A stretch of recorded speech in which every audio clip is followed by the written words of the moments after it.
have decided to follow Jesus.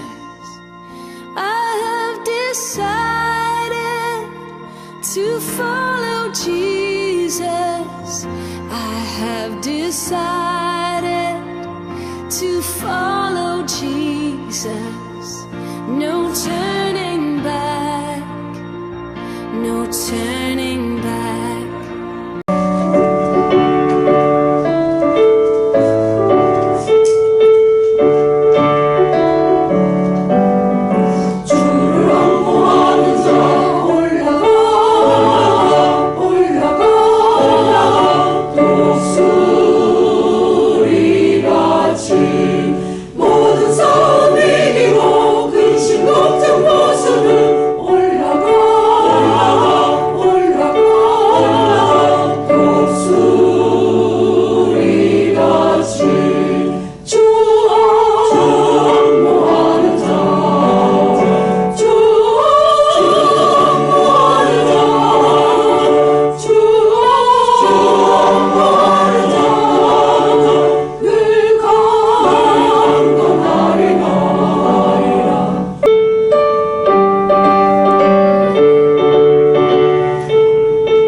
산지를 내게 주소서 하면서 시작했습니다. 2년을 등산 중에 있습니다. 이 등산이 끝나는 날 우리는 하나님 앞에 서게 될 것입니다. 그런데 산봉우리 하나인 줄 알고 올라왔는데 금방 끝날 것 같아서 시작했는데 산 넘어 산입니다. 여러분, 우리 신앙 여정이 그럴 거예요. 우리 인생이 그래요. 젊은 시절은 결혼해가지고 애 키우고 또 직장만 하고 온갖 힘든 가운데서 이민생활하면서 이것저것 일하고, 자, 은퇴를 앞에도 우리 생각합니다. 은퇴만 하면 모든 짐을 다 벗고 그죠? 편안하게 쉬겠구나. 근데 막상 은퇴해보니까 어떻습니까? 아직 현역들도 계시지만 현역들의 꿈을 깨워주는 시간입니다. 여러분, 살아갈수록 편해지는 인생이 아니라 살아갈수록 더 힘들어집니다. 여러분, 우리가 믿음 생활 젊은 시절 열심히 잘하고 주님 앞에 충성하고 최선을 다했으면 남은 삶은 병도 안 걸리고 남은 삶은 경제적으로도 안 쪼달리고 자녀들도 애 안 먹이고 그렇게 잘 살아갈 거라고 기대하는데 막상 안 그렇습니다. 여러분, 인생의 노년이 힘들어지고 여러 가지 막 어려움 만나면서 절대로 믿음의 사람들이 품지 말아야 될 생각이 뭐냐면, 뭔가 내가 젊은 시절 과거에 하나님 앞에 잘못 살아서 잘못했기 때문에 하나님 벌 주시는구나. 내가 뿌린 대로 거두는구나. 여러분, 이런 생각 가지면 어떻습니까? 어떤 어려움 만날 때에 일어설 수가 없습니다. 앞으로 당면할 더 큰 어려움이 있을 텐데 제대로 당하기도 전에 벌써 넘어지는 그런 자리에 설 때가 많습니다. 노년, 왜 이런저런 고통으로 말미암아 힘들게 하실까? 앞으로 우리의 남은 삶 가운데 참 그런 첩첩산중과 같은 그런 어려움이 있지만 오늘 말씀을 통해서 하나님께서 그렇게 하시는 이유를 제대로 발견하고 그리고 우리를 도우시는 하나님의 예비하신 그 손길을 경험함으로 말미암아 오늘 우리가 불렀던 찬양처럼 독수리가 날개치며 올라온 것 같이 이 산을 향하여 날아오르는 저와 여러분들이 되실 수 있기를 축복합니다. 제가 참 좋아하는 신앙의 선배들이 계십니다. 목사님 가운데는 팀 켈러 목사님, 또 상담학자 가운데는 레리 크랩이라고 하는 상담학자, 또 목사님 가운데는 존 파이퍼 목사님, 이런 분들의 설교와 글을 통해서 참 많은 은혜를 받고 또 그분들이 하셨던 것처럼 그렇게 한번 사역해 보겠다라는 그런 마음을 가지거나 저보다 앞서 신앙의 길을 걸어가는 선배들이죠. 근데 그 중에 두 분은 하나님의 부름을 받고 먼저 천국에 들어가셨습니다. 레리 크랩이라고 하는 상담가는 23년 암투병 하시다가 천국을 향한 기다림이라고 하는 마지막 책을 쓰시고 몇 달 더 사시다가 76의 젊은 나이로 부름을 받았습니다. 지난달에 팀 켈러 목사님 3년 전에 췌장암이라고 하는 판정을 받으시고 72세의 젊은 나이로 하나님의 부름을 받으셨습니다. 레리 크랩은 천국을 향하여 기다리는 모습을 그 책을 통해서 보여주셨습니다. 팀 켈러 목사님은 이런 유언을 남기셨다고 합니다. 마지막 떠나시면서 자녀들에게 남긴 유언. I'm ready to see Jesus. 나는 지금 예수님 만날 준비가 되어 있다. I cannot wait to see Jesus. 그 예수님 만나는데 더 이상 기다릴 수 없다. Send me home. 집으로 보내주세요. 이 세 마디의 짧은 그 말 신문에서 읽으면서 참 감동이 되었습니다. 야, 나도 이런 멋진 말을 남기고, 근데 여러분, 말만 남기가 되겠습니까? 이 말을 할 수 있는 그 신앙의 모습으로 결승선을 다 통과하는 그런 사람이 되었으면 좋겠다. 저는 그런 소원을 가집니다. 근데 여러분, 참 신실한 분들입니다. 근데 이분들의 마지막을 왜 이렇게 투병하면서 힘들게 살게 하셨을까? 일찍 이 길을 걸어가신, 지금도 살아계신 파이퍼 목사님이 남긴 책들을 통해서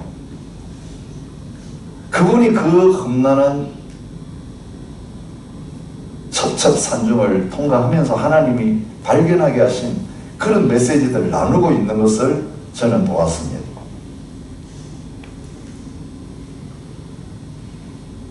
존 파이퍼 목사님은 만 60세 되던 2005년에 전립선 암 진단을 받았습니다. 그리고 한 번 더 또 전립선 암으로 수술을 받았습니다. 그리고 폐혈전이라고 하는 병을 앓으면서 3번 입원을 하셨습니다. 암을 낭비하지 마세요.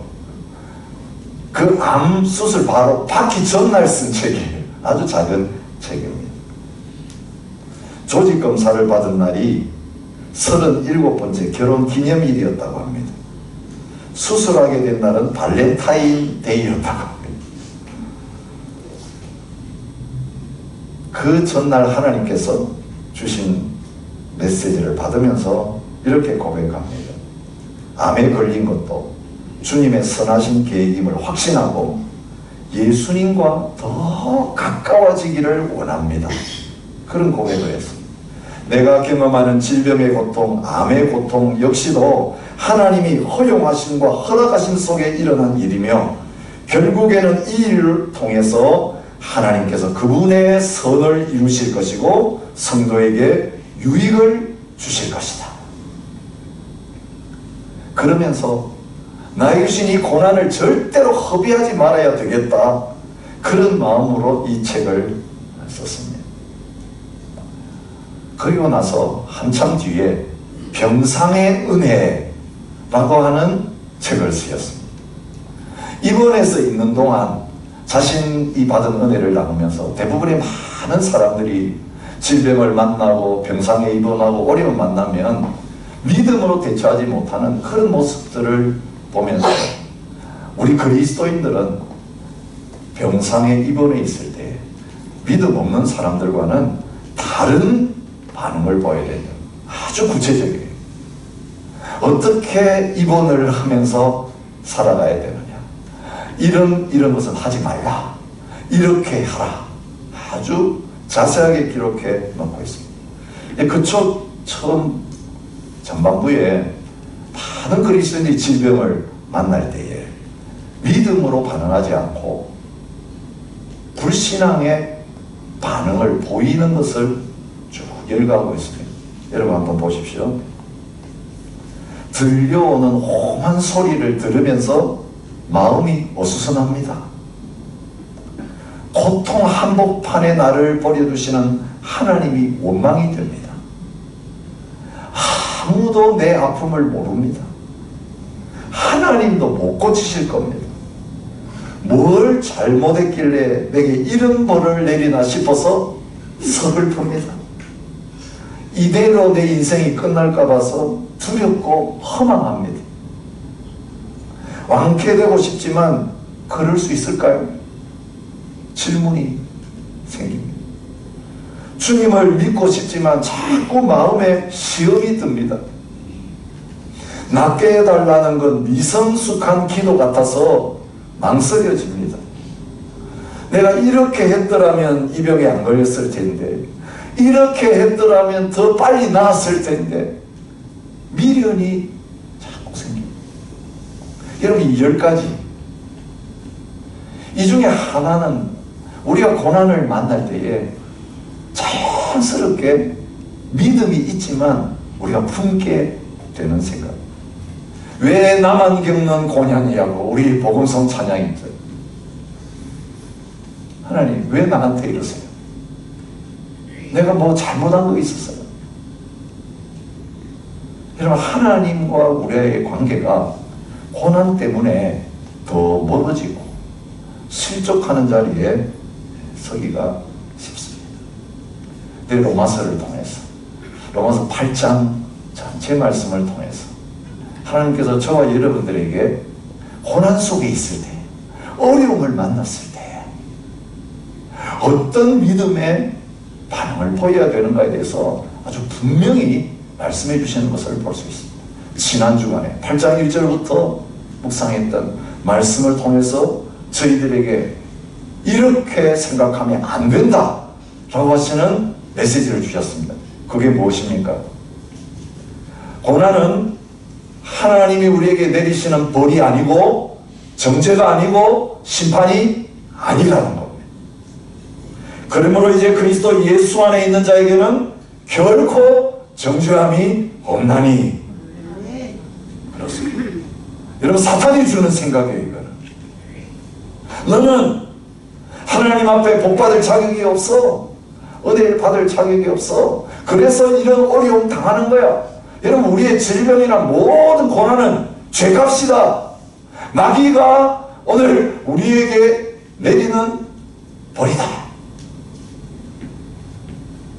여러분, 그래서 오늘 우리 자신이 아예 주저앉아 버리고 아예 일어서지 못하게 만드는 것입니다. 여러분, 이 약속의 말씀, 우리가 하나님 앞에 의롭다함을 받고 하나님의 구원받고 하나님의 복을 받는 것은 우리의 노력과 우리의 어떤 행위 때문이 아니라 오직 예수님 때문이고, 그 예수님의 의로 말미암아서 믿음으로 저희들은 값없이 구원받았고 의롭다함을 받고 하늘의 모든 신령한 복을 받을 자격이 있는 사람이다. 여러분, 이게 복음이에요. 이게 지난주에도 함께 나누었던 복음의 메시지예요. 데살로니가전서 5장 9절부터 10절에서 바울은 똑같은 메시지를 저와 여러분들이 주고 있습니다. 하나님이 우리를 세우심은 노하심에 이르게 하심이 아니에요. 여러분, 결코 하나님이 우리에게 분노하지 않으십니다. 과거에는 우리가 진노의 자녀들이었지만 이제 믿음으로 하나님의 자녀된 자들에게는 절대로 우리에게 진노하지 않으십니다. 심판이 끝났고 진노도 끝났습니다. 오직 우리 주 예수 그리스도로 말미암아 구원을 받게 하심이라. 예수께서 우리를 위하여 죽으사 우리로 하여금 깨어있든지 자든지 자기와 함께 살게 하려 하셨느니라. 죽게 하려 하시는 게 아니라 예수님과 함께 부활의 생명을 가지고 같이 살게 하시기 위해서 저와 여러분들을 구원해 주셨다고 말합니다. 그렇다면 왜 이 고난이 우리에게 옵니까? 저는 오늘 이 말씀 설교하기 전에 묵상하면서, 우리의 시니어의 타임은 하나님 앞에 서기 전에 하나님 앞에 온전히 흠없이 점이 설 수 있도록 하시기 위해서 마지막으로 준비하시는 시간, 마지막으로 담금질 하시는 시간, 집으로 말하면 마지막 공사, 준공검사 받기 전에 꼼꼼하게 뭔가 법대로 되지 않은 거 있는지, 잘못 지어진 거 있는지 하나하나 살피면서 거기에 딱 들어가서 사람이 살 수 있도록 마지막 손질하는 시간이 저와 여러분이 이제 하나님께 서기 전에 지금 우리가 함께 달려가면서 살아야 될 그 시간이다. 그런 생각이 들었습니다. 여러분, 그걸 뭐라고 신학적으로 부르냐 하면 성화라고 합니다. 우리에게 어렵다, 하나님의 자녀다 이름 주셨습니다. 그런데 우리가 참 황송할 때가 많잖아요. 여러분, 오늘 또 아멘 하셨지만 내가 그런 자격이 있을까? 내 마음에는 그런 생각이 북북 솟아나요. 왜? 내 꼬라지가 그게 아니거든. 한 주간 내가 하나님 자녀인데, 의롭다함을 받았는데, 하나님의 사랑과 은혜를 이만큼 받았는데, 실제 그 은혜 받은 내가 사는 모습이 뭐냐? 우리 알잖아요.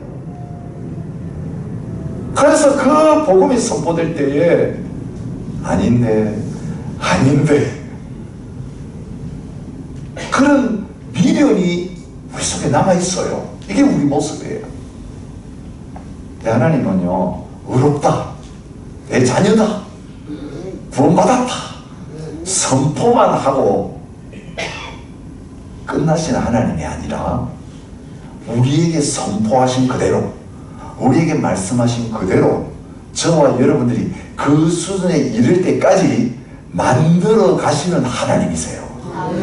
그래서 구원받자마자 천국에 안 데려가시고 구원받은 다음에 이 땅에 두시면서 아직까지 몸 가운데 유혹이 있는 몸, 욕심이 있는 몸, 그죠? 옛날 습관이 남아있는 이 몸 속에 살아가게 하시면서 그 과정 하나하나 밝게 하시는데, 그것을 성화의 과정, 거룩하게 만들어 가시는 과정이라고 말하고 있습니다. 오늘 본문에 우리에게 주신 말씀은 하나님께서 우리를 그렇게 거룩하게 만들어 가시는데, 우리를 거룩하게 만드시는 방법이 뭐냐는 거예요.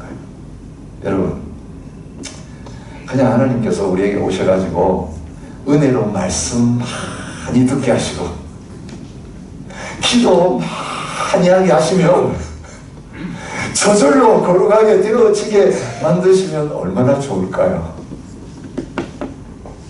여러분 오해하지 마세요. 내가 기도를 더 많이 했더라면, 말씀에 푹 잠겼더라면 이런 고난이 없었을 터인데, 제가 설교전에 말씀드린 이 두 분은요 말씀의 전문가예요. 기도 많이 하시는 분들이 뭔가 부족해가지고 모자랐기 때문에 하나님 징계하시면서 그런 고난을 주시는 게 아니라는 거예요. 말씀을 통해서 분명히 보여주세요. 여러분 우리 육신이 입고 있기 때문에 참 간사한 존재예요. 조금 편하면 너무 교만해지기 쉬운 존재예요. 여러분 바울이 고백하잖아요. 내 육체에 가시를 주셨는데 3번이나 하나님 앞에 이거 좀 없애달라고, 그 육체적인 질병이라고 생각해요. 고질병이에요. 기도했는데 하나님의 응답은 내 은혜가 내게 족하다고 하면서 너가 이것 때문에 교만해지지 않고 겸손해져서 하나님의 은혜를 구할 수 있는 자리에 있게 만든 거예요. 그런 답을 주셨어요. 오늘 본문하고도 연결돼요. 우리가 겸손해야 하나님의 은혜를 받아요. 겸손이 최고의 성숙이에요. 아무리 은사가 탁월하고 많은 사역을 해도 겸손하지 않고 교만해지면 그건 끝이에요. 여러분 나이가 들수록 하나님 앞에서 우리의 보여야 될 모습은 뭐냐면요, 내가 인생 이만큼 살았는데, 내가 이만큼 많은 것을 경험했고 알고 있는데 하면서 고개를 뻣뻣이 들고 그렇지 못한 젊은 세대들을 향하여서 너 이렇게 너 저렇게, 이건 잘못 산 거예요. 여러분 곡식은 성숙할수록 숙입니다. 우리의 인생의 노년도 하나님께서 더 겸손하게, 더 겸손하게, 더 낮아지게 그렇게 만드시는데, 여러분 그렇게 하시는 방법은 뭡니까? 우리에게 짐을 지우셔서 그렇게 하는 거예요. 짐이 없으면 퍽 들게 돼요. 짐을 안 지면 고개가 빳빳하게, 자세도 뻣뻣해요. 여러분 우리가 짐을 지게 되면 어떤 결과를 가져오게 됩니까? 처음에는 이것쯤에 하고 잘 지고 갑니다. 근데 계속 가다 보면 짐 때문에 수그러듭니다. 그래도 끝까지 지고 가다가 나중에 짐이 무거워지면 어떻게 합니까? 벌써 엎드러집니다. 나중에 짐에 눌려가지고 일어서지도 못합니다. 이게 하나님이 우리를 땅바닥까지 낮추시는 하나님만의 방법이에요. 그 짐이 뭡니까? 고난입니다.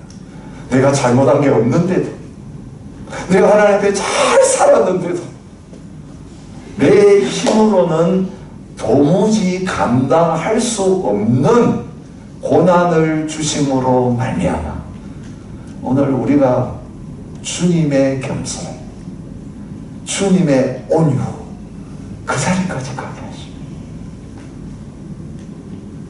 수고하고 무거운 짐진 자들아 다 내게로 오라, 내가 너희를 쉬게 하리라 말씀하십니다. 그 짐 벗겨주고 나서, 죄의 짐 벗겨주고 나서, 심판의 짐 다 벗겨주고 나서서 내 멍에를 지고 내게 배우라. 나는 온유하고 겸손하니. 여러분 주님이 멍에를 지워주신대요. 이 멍에는 소에게 지어가지고 일시키는 거예요. 지 마음대로 뛰던 그 소가 멍에 딱 지는 순간부터 일소가 되는 것입니다. 평생 그 멍에 벗지 못하고 일하다가 죽는 거예요. 여러분 오늘 우리에게 이 멍에라고 하는 것은 무거운 짐을 가르쳐. 그런데 주님 말이에요. 내 멍에는 쉽고 가볍다. 그런데 그 멍에 왜 지어주느냐? 온유하고 겸손하신 그 주님의 성품을 담게 하시기 위해서 지어주신다고 말합니다. 그래서 오늘 18절에 말해요. 생각하건대 현재의 고난은, 여러분 그리스도인들에게 하는 말이에요. 지금 고난 받고 있는 성도들, 고난 중에 있는 로마의 성도들에게 현재 너희들이 고난 받고 있지 않느냐, 현재 고난에 대해서 말하고 있는 거예요. 우리가 지난주에 생각한 5장 말씀, 다만 이뿐 아니라 우리가 환난 중에도 즐거워하나니 환난은 인내를, 인내는 연단을이라고 말하면서 로마에 있는 성도들이 환난 가운데 있는 것을 보여주고 있습니다. 디모데후서 3장 12절에서 하나님 분명히 말씀합니다. 무릇 그리스도 예수 안에서 경건하게 살고자 하는 자는 박해를 받으리라. 외부적인 박해뿐만 아니라 오늘 저와 여러분들이 살아가면서 육체적으로, 가정적으로, 사회적으로, 경제적으로 당하는, 내가 잘못해가지고 당하는 어떤 그런 결과 말고 아무 잘못도 없는데, 여러분 그래서 우리가 억울합니다. 하나님 왜 나에게 이런 일을 주십니까? 라고 원망할 수밖에 없는 그런 고난을 우리를 하나님 앞에서 그렇게 거룩하게 만들어 가시기 위해서 반드시 허락하신다고 말씀하고 계십니다. 근데 그 고난을 받을 때 어떻게 그 고난을 견딜 수 있습니까? 여러분 어려움이 있을 때 우리가 낙심하고 좌절하는 이유 단 한 가지입니다. 오늘 말씀에 따르면 소망이 없어서 그래요. 이 다음이 뭘까? 그죠? 오늘 보면은 딴 거 이야기하잖아요. 고난을 없애주겠다는 말 여기 있습니까? 현재의 고난은 내가 금방 없애줄게. No!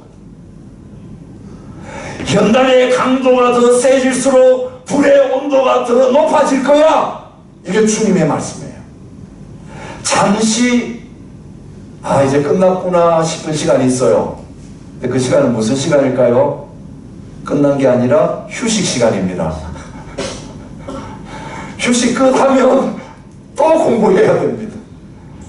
진짜 끝은 이 세상에서 우리의 삶이 끝나는 그날이 졸업하는 날이에요. 그런 부분에서 그 다음에 뭐가 있을까? 여기 희망이 없으면 힘들어요. 언제 끝나요 하다가 포기하고 실족하게 돼요. 가장 큰 문제는 뭡니까? 소망이 없기 때문에 기다리지 못하는 것입니다. 24절 말씀에요. 참 다른 데서는 거의 나오지 않는 특별한 말씀이 여기 나와요. 우리가 소망으로 구원을 얻었으며. 아니 이건 무슨 말이야? 이제까지 로마서에서 한 말씀은 뭐로 구원 얻는다고 말하고 있어요? 믿음으로 구원을 얻는다고 말씀하셨는데 오늘 이 말씀에는 소망으로 구원을 얻었습니다. 이게 무슨 말입니까? 구원은요 한 번 받는 거로 끝나는 게 아니라 완성될 때까지 진행형이에요. 과거의 구원, 현재의 구원, 미래의 구원, 성경 전체의 거예요. 여러분 씨를 심었으면 생명이 있으면 그 생명은 자라서 열매를 맺는 자리까지 닦아야 그 주기가 완성돼요. 그래서 가을이 되면 끝! 하고 씨가 땅바닥에 떨어져서 봄 되면 또 싹이 나가지고 열매 맺고 끝! 이게 한 식물의 주기처럼 우리 신앙의 주기가 그렇다는 거예요. 예수님 영접하면 생명이 생기고 이제는 구원받은 백성이 됩니다. 구원의 확신 가져도 됩니다. 지옥 가기 걸렸습니다. 이제는 하나님의 자녀입니다. 그런데 이 생명이 자라도록 계속 하십니다. 그리고 열매 맺는 자리까지 가게 하십니다. 그런데 그 열매 맺는 자리까지 가기 위해서 이 구원의 과정을 통과하기 위해서 고난이 우리에게 있습니다. 그런데 그 고난의 과정을 견디게 되는 것은 하나님이 주시는 소망 때문에. 소망이 있어야 고난을 견딥니다. 현재의 고난은 견디고 잘 참으면 우리가 기다리는 가장 좋은 것이 오게 된다. 여러분 우리의 소망이 있으면요 어떤 어려움이 있어도 포기하지 않습니다. 어떤 어려움도 힘들지 않습니다. 그런데 마음에 낙심이 딱 되는 순간 불이 나가듯이 내가 지금 이렇게 해가지고 어떻게 될까? 두려움이 찾아와요. 이렇게 안 되면 어떨까? 그죠? 이런 거예요. 믿음으로 소망 가지고 나갈 때는 아무 겁이 없었어요. 편안했어요. 근데 마음에 어떤 생각이 딱 들어오는 순간 그때부터 떨리기 시작해요. 그때부터 뭔가 답답해지기 시작해요. 여러분 다른 거 아니에요. 소망을 잃어버렸기 때문에. 하나님이 연단을 주세요. 고난을 주세요. 여러분 지난주에 생각했던 5장 4절 말씀에 연단을 주시는 이유는 연단은 소망을 이루는 줄 압니다. 이 소망 가진 사람은 부끄럽지 않다. 여러분 오늘 이 소망을 어디서 찾게 됩니까? 결코 믿는 자에게는 정죄함이 없다. 그래서 내게 받는 고난은 심판이 아니다. 정죄가 아니다. 이 믿음을 가지게 될 때 그러면 끝이 아니구나. 그러면 이게 절망이 아니구나. 이거는 나쁜 게 아니라 좋은 것이구나. 이런 믿음과 소망이 연결돼요. 예수님을 제대로 믿은 사람은 어떤 절망적인 환경 속에도 정죄하지 않습니다. 낙담하지 않습니다. 그러기에 주님 주시는 가장 좋은 것을 소망하게 되어진다는 거죠. 그런데 그 소망은 어떤 소망이라고 24절이 말합니까? 보이는 소망이 소망이 아니니 보는 것을 누가 바라리요? 만일 우리가 보지 못하는 것을 바라면 참음으로 기다릴지 그렇게 말합니다. 우리가 많은 시간 어려움을 겪으면서 기도하다가 낭망하는 이유는 어떤 소망을 가졌기 때문에 그렇습니까? 세상에서 다 받으려고 하는 눈에 보이는 소망을 가지고 있었기 때문에 절망해요. 그런데 눈에 보이는 것은 영원하지 않습니다. 눈에 보이는 것은 받았다가도 좋았다가도 조금 있으면 끝납니다. 지나갑니다. 영원하지 않습니다. 여러분 이젠 내가 끝났구나. 소망, 이 세상에서는 소망이 없구나. 여러분 바울이 말해 살 소망까지 끊어지고 고린도후서 1장에서는 고난이 얼마나 씁니까? 살 소망이 끊어지고 세상에서는 희망 없구나. 사형 선고를 받았다고 생각되는 그 순간에 하나님이 주시는 진정한 소망, 영원한 소망이 열려지게 된 것입니다. 그래서 그것을 통해 위로를 받고 그 소망, 그 위로를 가지고 다른 사람을 위로하는 자리에 서게 되었다고 말합니다. 오늘 그게 뭔지 오늘 말씀을 통해 보여주고 있습니다. 보이는 거 아닙니다. 세상 거 아닙니다. 자, 그 소망이 무엇인지 18절이 말합니다. 장차 우리에게 나타날 영광과 비교할 수 없다. 지금이 아닙니다. 현재는 고난의 시대예요. 현재는 이 땅이 이생. 전생에 뭘 잘못해가지고 이 생에 힘들까? 이거 아닙니다. 전생에 무슨 공을 세워가지고 잘 되는가? 이거 아닙니다. 이건 속임입니다. 이 생은 고난입니다. 현재에서는 고난을 피할 수가 없습니다. 갈수록 더 험난합니다. 좁아집니다. 여러분 대환란이 이 역사의 마지막에 기다리고 있습니다. 그런데 그 고난을 이길 그보다 더 큰 능력이 저와 여러분에게 주어졌기 때문에 그 고난은 문제가 되지 않습니다. 오늘 그래서 그 문제 안 된다는 걸 뭐라고 합니까? 비교할 수 없도다. 요즘 말로 하면 게임이 안 된다. 비교 가치가 없을 정도. 현재보다 미래에 우리에게 주실 그 영광이 더 크고 더 무겁고 더 중요하다. 그것을 오늘 말씀해 주고 있습니다. 그 영광이 뭘까요? 앞에 있는 말씀하고 연결시켜야 돼요. 자녀이면 또한 상속자, 곧 하나님의 상속자요 그리스도와 함께 한 상속자니 우리가 그와 함께 영광을 받기 위하여 고난도 함께 받아야 될 것입니다. 예수 믿음은 하나님의 자녀입니다. 그래서 아빠 아버지라고 부릅니다. 자녀에 계시는 하나님이 가장 큰 영광은 무엇입니까? 상속받는 것. 하나님의 상속자, 예수님의 상속자이기 때문에 하나님의 나라를 우리 것으로 상속해서 받게 되는 거예요. 근데 여러분 아시죠? 상속은 언제 일어납니까? 예, 물려줄 분이 돌아가셔야 상속이 됩니다. 그런데 성경의 상속은 정반대예요. 하나님 아버지는 안 돌아가세요. 예수님은 안 돌아가세요. 그런데 정반대로 우리가 죽는 날 상속이 완성되는 거예요.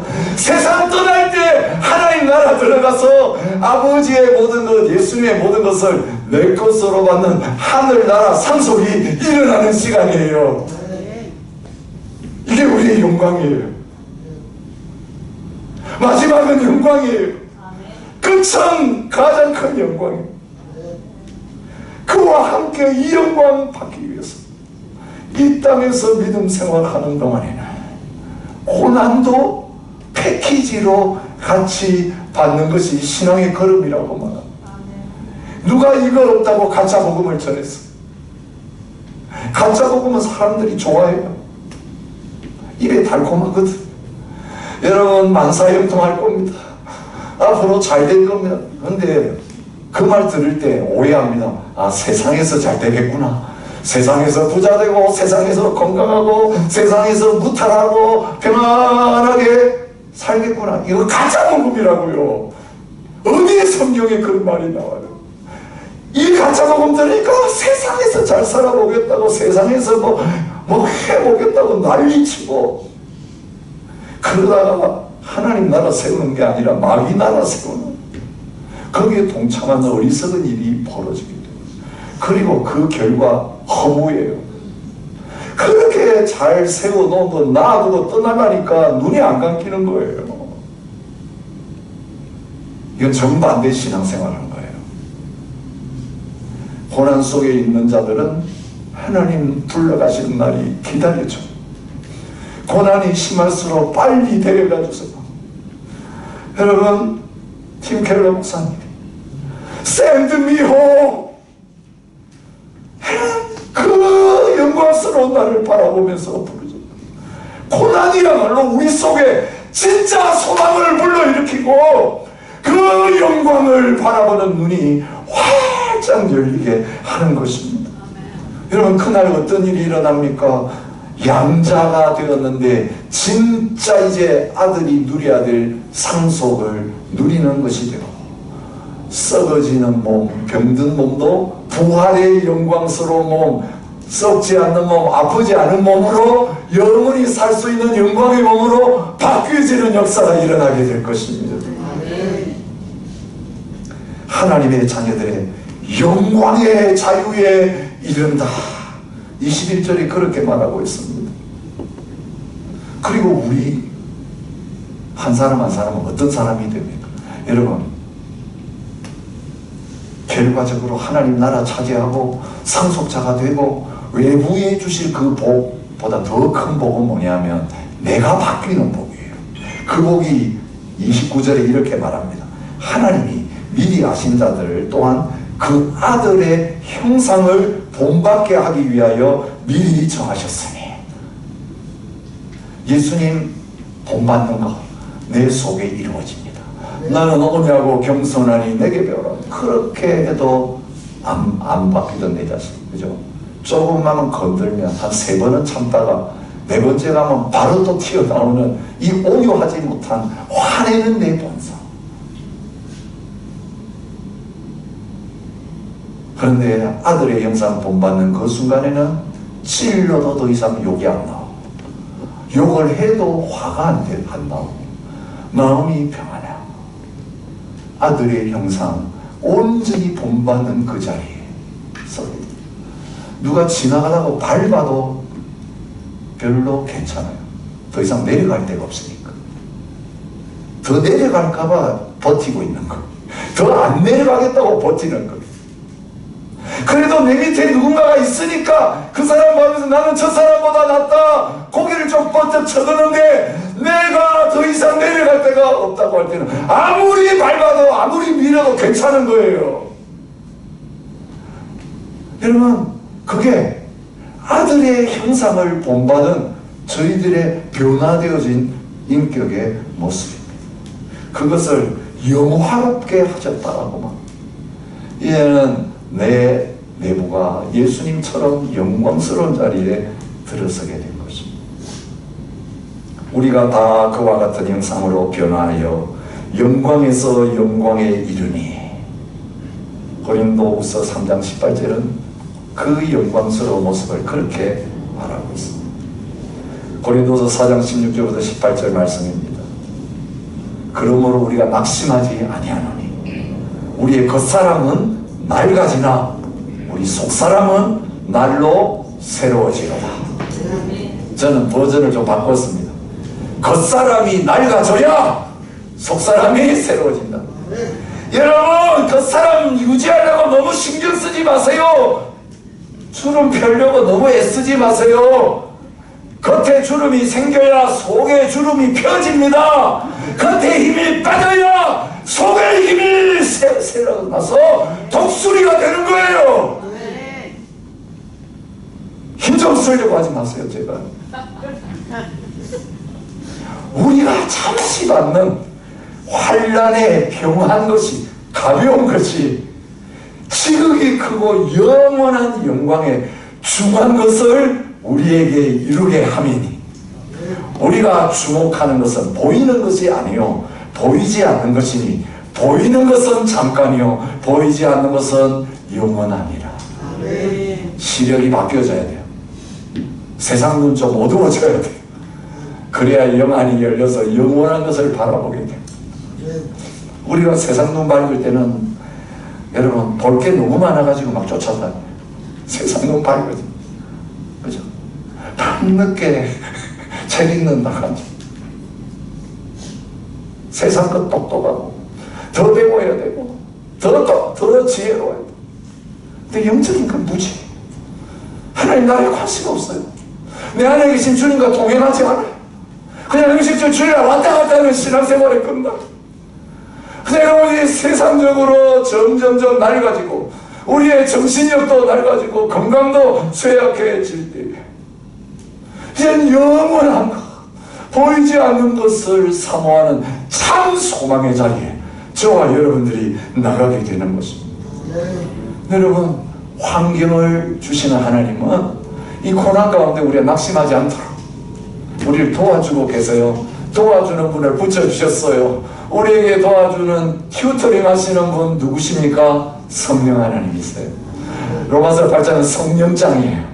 성령님이 오늘 우리를 하나님의 자녀 되게 하시고 구원받게 하시는 것, 이제는 육을 이기고 죄를 이기는 삶을 살게 하고 말씀하신 다음에 그 성령님이 우리의 고난의 현장을 떠나지 않고 함께 하시면서 우리를 도와서 그 영광을 누리는 자리까지 끝까지 등산해서 산에 오르게 하실 것이다. 그것을 말해주고 있습니다. 이와 같이 성령도 우리 연약함을 도우시나니 우리는 마땅히 기도할 바를 알지 못하나 오직 성령이 말할 수 없는 탄식으로 우리를 위하여 친히 간구하시느니라. 마음을 살피는 이가 성령의 생각을 아시나니 이는 성령이 하나님의 뜻대로 성도를 위하여 간구하심이니라. 가짜 기도 그만두게 하시고 진짜 기도하게 하시는 분이 성령님이세요. 우리가 지금 기도 배우고 이제 끝나가고 있잖아요. 네? 도깨비 왕왕이처럼 세상에서 문제 해결하는 용어로 기도를 사용하던 저희들, 문제 없으면 기도 안 하고 문제하면 기도해서 문제 풀려고 하던 우리들, 이제는 그 가짜 기도 그만두게 하시고 고난의 한가운데 있어도 절망의 한가운데 있어도 그것을 통해서 하나님의 손이 합력하여 손을 이루시면서 우리 속사람을 빚어가시는 그것을 성령이 보여주시면서 주님 더 참게 하여 주십시오. 더 맞아지게 하여 주십시오. 더 주님 바라보는 눈이 열려지게 하옵소서. 이게 하나님의 뜻대로 성령님이 탄식하면서 우리 안에서 기도하고 계시는데요. 우리는 그렇게 기도한 적이 없는데 성령님이 우리에게 기도를 가르치시면서 그렇게 기도하게 하시는 가운데 처음 익은 열매인 우리들이 이제는 진짜 열매 맺는 자리로 가게 만들어 주시는 것입니다. 우리가 알거니와 하나님을 사랑하는 자, 곧 그의 뜻대로 부르심을 입은 자들에게는 모든 것이 합력하여 선을 이루느니라. 모든 것이 합력하여, 우리의 고난까지도, 이해할 수 없는 어려움 통해서도 다 그것이 우리가 거룩하게 되고 영광스럽게 주님을 닮아가는 그 자리에 하나도 없어서는 안 돼. 꼭 필요한 것이 저에게 반드십니다. 그래서 여러분들의 고난이 다 달라요. 저에게 주시는 고난이 다르고 여러분에게 주신 고난이 다르고, 저는 그걸 맞춤형 고난이라고 말합니다. 여러분에게 맞추어서 여러분을 다루고 계세요. 남에게는 왜 없냐고 절대로 말하지 마세요. 나만 겪는, 그래요, 나만 겪는 고난이에요. 나에게만 주시는 아픔이에요. 왜? 나에게 필요하기 때문에. 그 문제 해결하려면 내가 이것 가지고 늘 왔다 갔다 하니까 그걸 다루세요. 주님보다 사랑하는 게 각각 다 달라요. 그런데 가장 주님보다 사랑은 그걸 다루세요. 그래서 각자 당하는 어려움과 고난이 달라요. 그것을 통해서 하나님은 정확하게 합력해서 선이 되게 하시는 역사를 이루십니다. 그래서 하나님은 좋으신 하나님이에요. 우리에게 일어난 모든 것도 좋은 거예요. 그 좋은 것의 마지막, 가장 좋은 것, 더 좋은 것은 하나님의 나라, 우리가 주님의 형상으로 바뀌어지는 그 날이에요. 그 끝날 날이 다가올수록 오늘 우리에게는 단식이 있어요. 그죠? 만물도 단식하고 우리도 단식하고 성령님도 단식하는데요. 그 단식은 무슨 단식일까요? 피조물이 다 이제까지 함께 단식하며 함께 고통을 겪고 있는 것을 알아요. 이 단식은 산통이에요. 아이 낳기 전에 진통이에요. 무통 분만할 수도 있어요. 요즘은 그렇게 되죠. 근데 정상적인 분만은 어떻습니까? 진통을 겪어야 생명이다. 오늘 우리는 다 진통 중입니다. 하나님 나라에 태어날 때 예수님 닮은 모습으로 태어날 거예요. 그 영광스러운 하나님 나라 상속받는 상속자가 될 거예요. 이 땅에서는 우리 상속받을 거 없습니다. 진짜 우리의 소유는 하나님 나라에 있어요. 근데 그 사람들 고난 주셔서 진동하게 했어요. 그게 단식이에요. 하나님은 부르짖습니다. 하나님은 간절한 기도. 주님 도와주세요. 그때 성령님이 도와주세요. 우리 연약해요. 우리 혼자 못 버텨요. 우리에게 믿음 없어요. 성령님이 믿음도 주시고 소망도 주시고 사랑도 주시고 인내도 주셔서 우리를 놓지 않고 계시기 때문에 우리는 승리할 것입니다. 그 산에 오를 것입니다. 하나님이 말씀하신 그대로 우리에게 이루어질 것입니다. 여러분, 그 영광을 바라보며 함께 찬양하며 나갔습니다. 우리 모두가 그 영광의 자리에 다 서게 될 것을 바라보면서 함께 주님 바라보며 나아가는 저와 여러분 되시기를 축복합니다. 저는 우리 주 예수 그리스도의 은혜와 아버지 하나님의 사랑과 성령의 교통하심이 이 영광 바라보며 소망 가운데 고난을 향하여 믿음으로 나아가는 모든 성도들 위에 이제로부터 영원히 함께 있을지어다.